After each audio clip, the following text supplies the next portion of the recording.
Bonjour, bienvenue sur le site de Scoleus. Alors aujourd'hui, je vais vous parler un peu de cinéma puisque je vais vous parler du nouveau film de Quentin Tarantino, à savoir Once Upon a Time in Hollywood.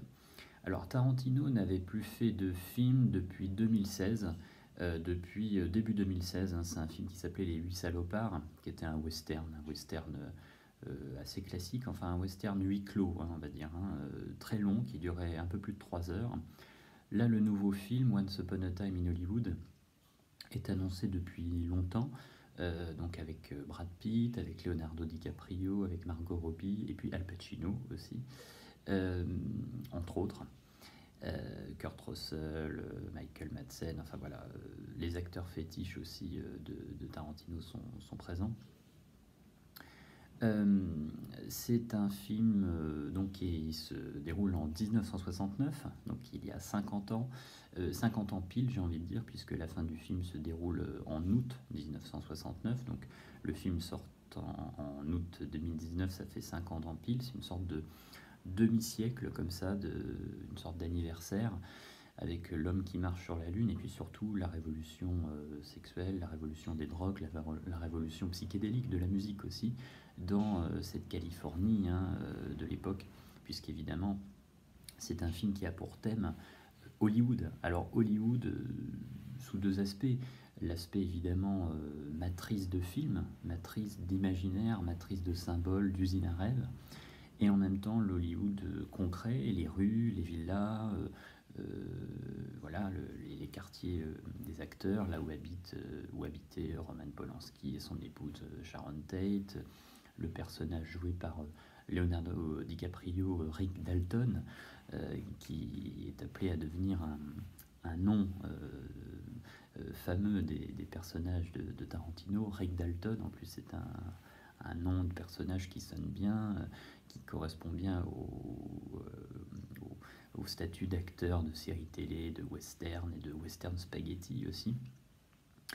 Alors que penser de ce film? Euh, c'est un film qui s'inscrit, je dirais, sur le plan formel, un peu sur la continuité des Huit Salopards, dans le sens où on voit depuis les Huit Salopards, c'est-à-dire depuis l'avant-dernier film donc, de Tarantino, le film de 2016, euh, le fait que Tarantino met en sourdine certains de ses caractéristiques majeures. C'est-à-dire que là, on est sur un film qui va peut-être être moins violent, moins sanguinolent, où l'utilisation de la musique est toujours très présente, mais moindre, et qui ne va pas être aussi surlignée. On a aussi la volonté, alors qu'on voyait déjà dans Kill Bill ou dans Jackie Brown, de vraiment délayer, d'étirer les longueurs. Alors, c'est peut-être une des faiblesses de ce film, Once Upon a Time in Hollywood, c'est-à-dire que, surtout, je dirais au début du film et un petit peu avant la moitié du film, on a cette impression, alors le film est beau, il est formellement, c'est un des plus beaux de Tarantino. Ce qu'on voit aussi, c'est que Tarantino, progressivement au fil des films, filme de mieux en mieux. Je veux dire, il est techniquement dans quelque chose de beaucoup plus parfait, qui techniquement se rapproche du travail de Martin Scorsese, par exemple. On voit des mouvements de caméra, des cadrages qui sont beaucoup plus classique, beaucoup plus académique, mais surtout beaucoup plus maîtrisé. Donc par moments, on avait l'impression d'être dans un film de Scorsese, en plus la présence de DiCaprio, qui est un des acteurs fétiches de Scorsese, renforce cette impression. Mais c'est ce que je disais, par rapport au précédent film de Tarantino, vers la moitié du film, je dirais un peu avant la moitié, on a ce sentiment qui revient rapidement, d'une manière fugace, mais qui revient quand même deux ou trois fois. On se dit, mais on a l'impression que Tarantino n'a pas vraiment d'idée pour ce film, et c'est une sorte d'errance, ce film, et qu'il n'y a pas vraiment de structure. Donc en fait, il reprend des thèmes, par moments on a même l'impression qu'il s'auto-caricature lui-même, euh, mais qu'on ne sait pas vraiment où il va, en fait. Il y a une sorte d'errance comme ça. une sorte de patchwork, de kaléidoscope de Tarantino, où il reprend ses thèmes, ses motifs, il les travaille, il s'auto-parodie un petit peu. Alors il y a des scènes très drôles, hein. Alors ceci est une vidéo avec spoiler entre guillemets, donc je vais pas tout vous dévoiler, mais je vais vous dévoiler des choses. Donc voilà, si vous n'avez pas vu le film, vous pouvez arrêter cette vidéo ici. Mais si vous avez vu le film, vous pouvez la continuer, puisque je vais dévoiler des choses, des spoilers qu'il y a dans le film.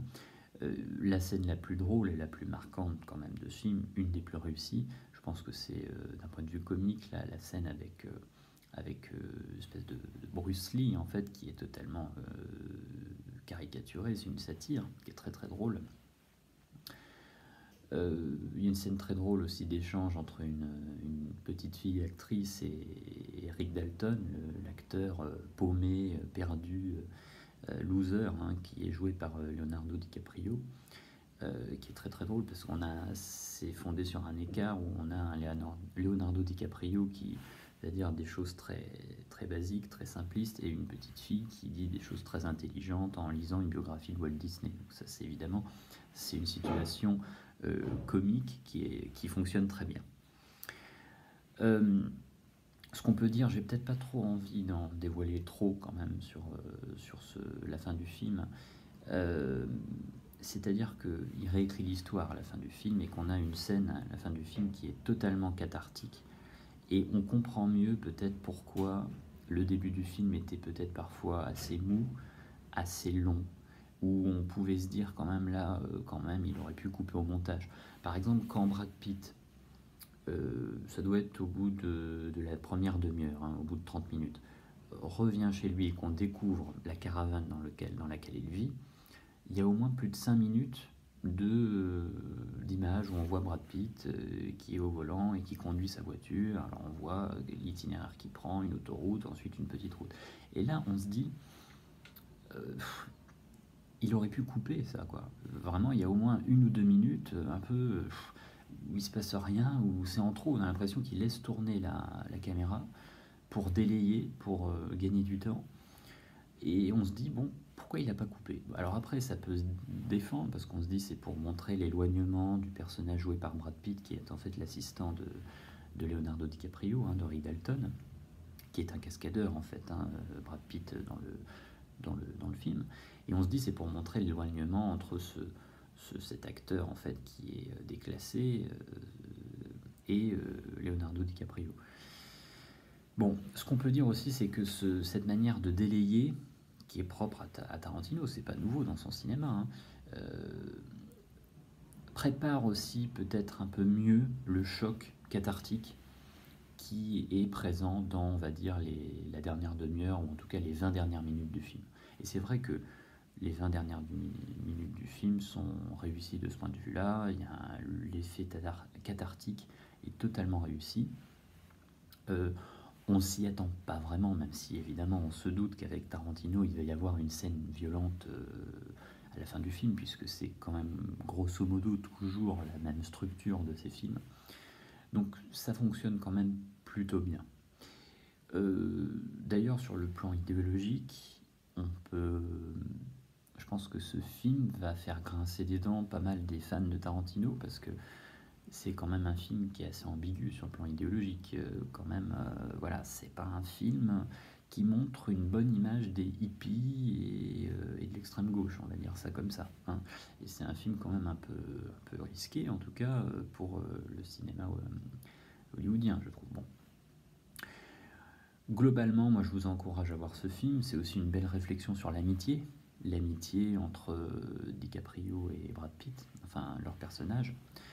Donc voilà, c'est un film qui est réussi, qui n'est pas parfait, mais qui techniquement, formellement, le jeu des acteurs est très bon. Mention évidemment à l'excellent Al Pacino qui a une ou deux scènes vraiment remarquables dans le film, qui joue le rôle du producteur en fait des films de Leonardo DiCaprio, et qui est toujours excellent.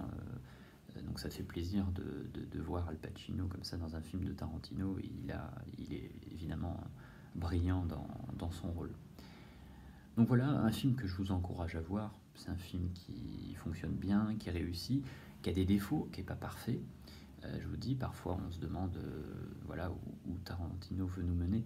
Mais voilà, je dirais la deuxième moitié du film est beaucoup plus réussie que la première moitié. Faut mieux ça que le contraire. Et moi, je vous encourage à aller voir Once Upon a Time in Hollywood parce que, en même temps, dans le cinéma américain actuel, ça nous change un peu de Marvel, de Hulk, d'Iron Man ou de Spider-Man. Voilà, ça nous fait voir quand même d'autres choses. Voilà, donc ça, c'est quand même intéressant, je trouve, qu'il y ait quand même en 2019 au moins un cinéaste, il y en a d'autres, hein, qui propose une autre vision du cinéma quand même, où il y a un travail, il y a un propos derrière. Voilà. Donc moi je vous encourage à aller voir ce nouveau film de Tarantino, Once Upon a Time in Hollywood. Voilà, si cette vidéo vous a plu, n'hésitez pas à la liker et à la partager sur les réseaux sociaux. Je vous dis à très bientôt.